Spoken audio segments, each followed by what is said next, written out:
नमस्कार, May 6, 2025 आज nature is my teacher सिरिजमा मलाई एउटा गीतको याद भयो।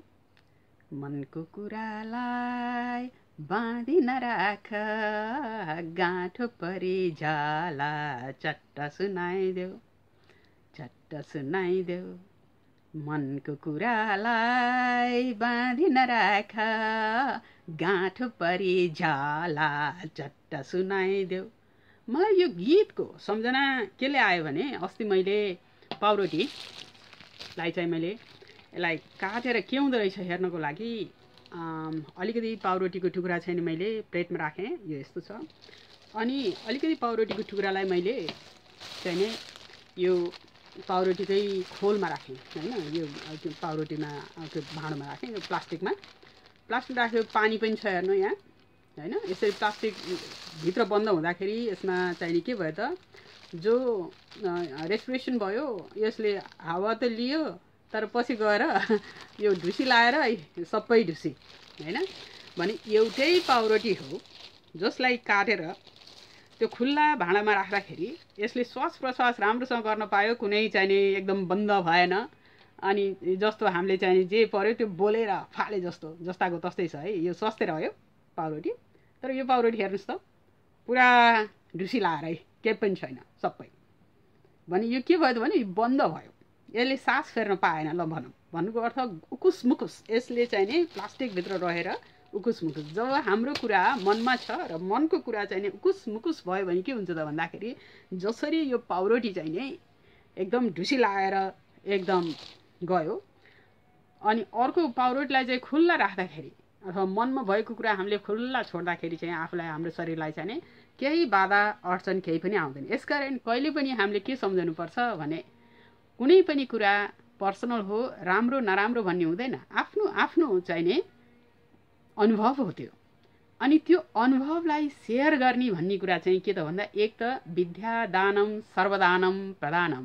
हाम्रो अनुभवलाई हामीले बाहिर राखिदिउँ भने यदि त्यो अनुभव राम्रो छ अनि अरूले फलो गर्छ भने अरूको पनि राम्रो हुन्छ, भलो हुन्छ।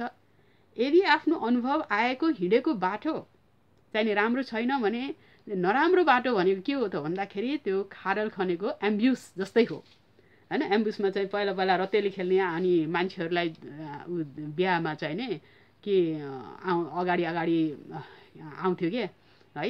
अनि के भन्छ त्यसलाई नाम चाहिँ बिर्सेँ मैले, दुलै ल्याउनुभन्दा अगाडि। अनि त्यसपछि तिनीहरूको लागि भनेर त्यो रतेल खेल्ने मान्छेहरूले चाहिँ नि एकदम खाल्टो खनेर त्यो माथि चाहिँ नि घाँस पातले झारिदिने।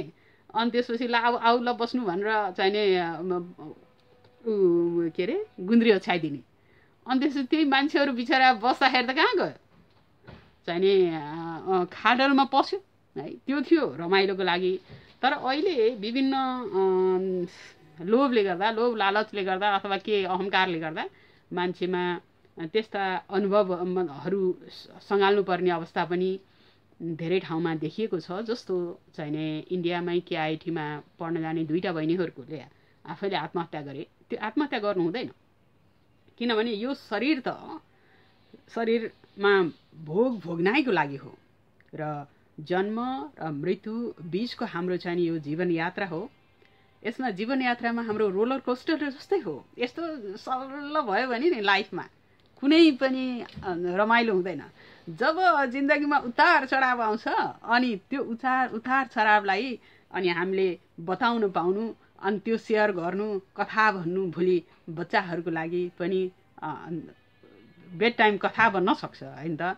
भनेपछि आफूले भोगेका जति पनि कुराहरू छन् ती कुराहरूलाई हामीले दन्ते कथाको रूपमा हामीले बदलेर बताउन पनि सक्छौँ। यसकारणले आज नेचर इज माई टिचर सिरिजमा के त भन्दा कुनै पनि भोगाइहरूलाई हामीले यो सामाजिक रीतिरिवाज होइन यस्तो यसले गर्दाखेरि नभनौँ, भन्नुहुन्न, यो चाहिँ गोप्य कुरा केही पनि छैन संसारमा। सम्पूर्ण कुराहरूलाई प्रष्ट भएपछि जसले आफ्नो चोइस हो, ह्युमन चोइस, सबै कुरा देखिसकेपछि यदि त्यो कुनै कुरा उसले गर्न चाहन्छ त्यो बाटो हिँड्दाखेरि कस्तो हुन्छ भन्ने कुरो उसले थाहा पायो भनेदेखि अनि उसले हिँड्न चाहने अथवा नचाहने उसको चोइस यदि आफ्नो चोइस अनुसार मान्छेले काम गर्न सक्यो भने उसमा पछि भोइस हुन्छ, किनभने उसको चोइस हो। यदि होइन उसलाई चोइस छैन, चोइस दिएन तर उसलाई बलजफ्ती चाहिँ त्यो मार्गमा गएको छ उसको भने उसको भोइसलेस हुन सक्छ। यस कारणले जस्तो म त्यसको लागि मेरो बुवा मुवामा कोटी कोटी नमन भन्छु, किनभने म जन्मेदेखिको अहिलेसम्म मैले चोइस पाएँ र चोइसबाटै मेरो नयाँ भोइस सृजना हुँदैछ। किनभने पहिला म बच्चामा बोल्ने मान्छे होइन, अहिले चाहिँ म यसरी आउँदैछु अगाडि सामाजिक सञ्जालमा। त्यो किन त भन्दाखेरि मेरो बुवा मुवाले जहिले पनि छोरी र छोरा बराबर हो, समान हो, यसमा चाहिँ शिक्षा दीक्षा बराबर रूपमा सबभन्दा विद्यादानम सर्वदानम प्रदानम भने जस्तै शिक्षा नै ज्योति हो, सबभन्दा ठुलो ज्योति। र त्यो ज्योति मेरो बुवा मुवाले आफ्नो सबै सम्पत्ति नै बेचेर छोराछोरीको लागि एउटा खुट्टामा फाटेको जुत्ता लगाएर पनि आफू नखाएर पनि हामी 6वटै छोराछोरीलाई युनिभर्सिटी पढाउने, छोरा र छोरीको विभेद नगरिकन सबै कुरालाई सिद्ध्याएर आफूलाई चाहिँ छोराछोरीको लागि भनेर समर्पण गर्ने मेरो दिव्य बुवा मुवा हजुरमुवामा कोटी कोटी नमन भन्छु।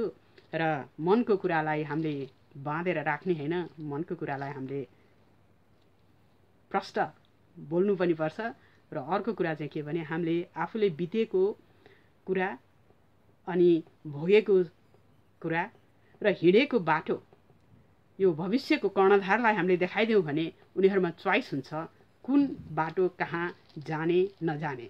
अनि आफ्नै चोइसमा उनीहरू हिँडिसकेपछि उनीहरूलाई चाहिँ त्यस्तो आत्महत्या गर्ने जस्तो जघन्य अपराधमा उनीहरू अगाडि सर्दै छैन कहिले पनि। जसले गर्दा बाबाआमालाई पनि सुख हुन्छ, शान्ति हुन्छ। यस कारणले म भन्छु मनको कुरालाई बाँधि नराख, गाँठो परि जाला चट्ट सुनाइदेऊ।